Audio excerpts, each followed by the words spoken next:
Hola, yo soy Rubén y esto es El Parche de Odín, el podcast personal de un oftalmólogo entre Suecia y España.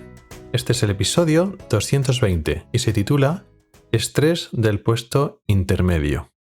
Es un título un poco extraño, así que me voy a explicar un poquito de qué estoy hablando. Resulta que me he leído hace poco un libro muy interesante que habla del comportamiento humano desde una perspectiva desde la neurología, la endocrinología, la sociología y también la evolución. Es un libro un poco técnico, denso, pero muy interesante. Y me he apuntado algunas citas, algunas ideas, algunos conceptos muy interesantes que me han hecho reflexionar. Bueno, pues una de estas citas, hablando un poquito del estrés. El estrés no como concepto solo psicológico, sino algo que podemos estudiar, que altera nuestro cerebro, podemos medir las hormonas del estrés, o sea que es algo que se puede medir y que es algo que científicamente podemos estudiar, que nos desencadena el estrés, qué nos produce, qué cambios produce nuestro cerebro, nuestra conducta y qué es lo que nos va produciendo más estrés. Y a cuento de ello, cojo una cita de un párrafo que leí cuando estaba hablando en este episodio, en este capítulo del libro sobre el tema del estrés. Y decía que los peores estados de salud relacionados con el estrés suelen aparecer en mandos intermedios, con su combinación letal de altas cargas de trabajo, pero poca autonomía, responsabilidad sin control. Este era un poco el párrafo y es el que me hizo reflexionar y pensar. Aquí no estaba dando importancia al estrés de los, vamos a llamar, altos ejecutivos, los que tienen mayores responsabilidades, que tradicionalmente hemos pensado, bueno, pues a esos que les dan infartos súper pronto por el estrés y que son presidentes de empresas y toman decisiones que tienen mucha importancia operativa o económica y entonces tienen mucho estrés. Eso es un poco lo que nos venden las películas y las novelas, etcétera. Y tampoco están hablando de los puestos más bajos, que tienen situaciones económicas más complejas y que tienen cero capacidad de decisión y que tienen puestos más bajos. No, aquí sitúa el estrés en puestos intermedios. Claro, estos son contextos muy concretos, esto no es una verdad universal. Esta afirmación lo hace donde hacen el estudio, muy posiblemente vengan en estudios que hacen en Estados Unidos, y esto puede tener cierta validez en contextos concretos. Entonces, más que darlo como realidad absoluta, vamos a intentar pensar o razonar cuáles son las causas de este tipo concreto de estrés que puede afectar a personas en su ámbito laboral, y aunque no sea una verdad absoluta, que siempre son estos puestos intermedios, en muchas circunstancias o otras culturas o en otros medios o en otros ámbitos geográficos, pues igual el estrés está más alto o más bajo en ese escalafón económico-social. Pero vamos un poco a esas causas que puede haber por detrás. Yo ahora mismo, cuando he leído eso, yo no estoy pensando en jefes intermedios, estoy pensando en alguien, una persona que a nivel laboral tiene una responsabilidad, pero no tiene control, no tiene capacidad real de decidir, no tiene poder, no tiene esa capacidad o la tiene muy limitada.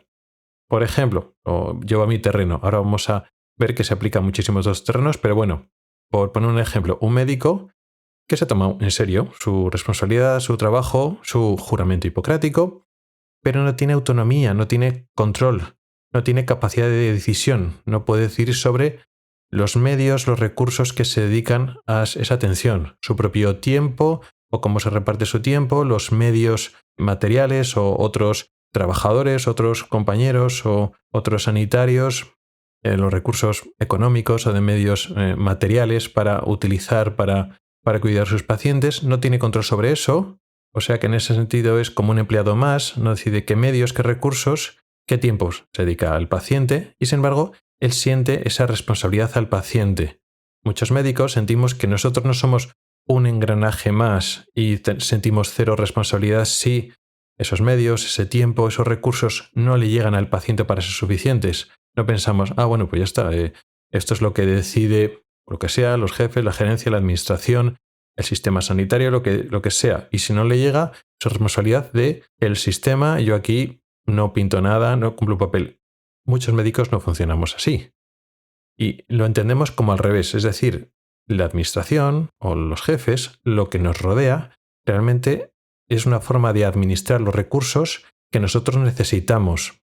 Y entenderíamos, no es que los médicos tengamos el poder en ese sentido malo de mandar y decidir cosas, no, sino simplemente la administración o la gerencia o el hospital, el centro de salud, la clínica, lo que nos rodea, nos tiene que dar los medios para atender de la mejor manera posible a los pacientes, con criterios racionales de optimización de recursos y no malgastarlos, por supuesto.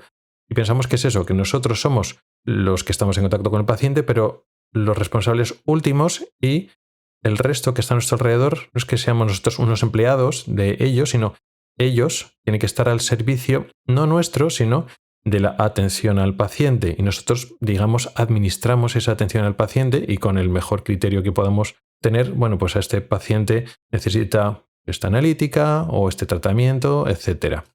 Pero aunque lo queremos ver así, no es así, porque aquí nosotros no decidimos y somos unos empleados más. Y este tipo de estrés, aquí hablando de los médicos, pero ahora podemos establecer paralelismos con otras muchas profesiones, pues causa estrés, ese síndrome del quemado, ese burnout y déficit de vocaciones, de estos déficits vocacionales que cada vez son más prevalentes. Y además impulsa precisamente eso, renunciar a la responsabilidad. Te tomas una responsabilidad, pero ves que no puedes llevarla a cabo porque no te dan esa, no íbamos a llamarla poder, sino esa capacidad de tomar decisiones para llevar a cabo esa responsabilidad que sentimos que tenemos.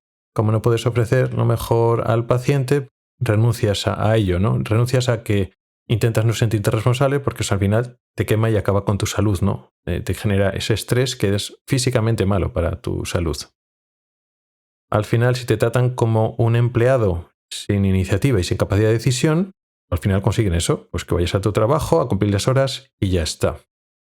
Y evidentemente, esto que lo conozco de primera mano, de la medicina, esto ocurre en muchísimas áreas. Cualquier persona, cualquier empleado que sienta esa responsabilidad del trabajo bien hecho, y cuando ocurre que no te dan esa capacidad de administrar los recursos mínimos para llevar a cabo esta acción, es tu trabajo, la gente se quema. Y por desgracia, es bastante frecuente. Y esto genera estrés. Y eso no quiere decir que personas que, por ejemplo, tienen una situación económica pues muy mala, muy inestable, el estrés que implica eso, y cuando estás en rangos de pobreza o de ingresos económicos que no son estables y tienes que mantenerte a ti y a tu familia, eso por supuesto que puede causar igual estrés o más. Entonces no estoy diciendo que este estrés de responsabilidad y falta de control sea más importante que el estrés de otras personas, no. No se trata de ver quién está más estresado. Lo que me refiero es que interesa bien visibilizar un tipo de estrés que no se conoce tanto. Muchas veces el estrés de las personas que están en la parte alta, las personas ricas o las personas que deciden estar en la parte de arriba en la jerarquía, vamos a decir, laboral. No sé si eso es más mito o menos mito, pero al fin y al cabo pueden tener grandes responsabilidades, pero tienen capacidad para decidir. No lo sé si están muy estresados o poco estresados, yo creo que también puede haber mucho mito ahí detrás. Evidentemente, el estrés de las personas que tienen situaciones personales muy complejas a nivel económico, por ejemplo, pues evidentemente, pero este estrés del puesto intermedio, que no estamos hablando de jefes, aunque poner ese ejemplo, sino cualquier persona, aunque no sea jefe, sino cualquier persona que siente esa responsabilidad o le adjudican esa responsabilidad, esa persona toma esa responsabilidad con buena intención y quiere hacer un buen trabajo en cualquier ámbito, pero no le dan los medios, la capacidad de decidir para llevar ese trabajo a cabo.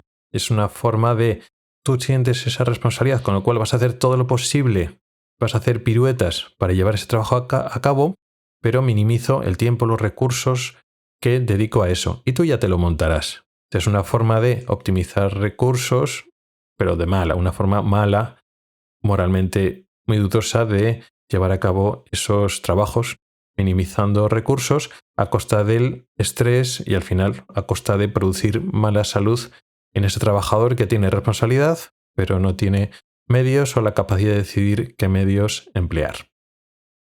¿Y tú qué opinas? ¿Crees que me puedes dar ejemplos de esto que te estoy diciendo? ¿O esto te suena extraño y crees que no tengo razón?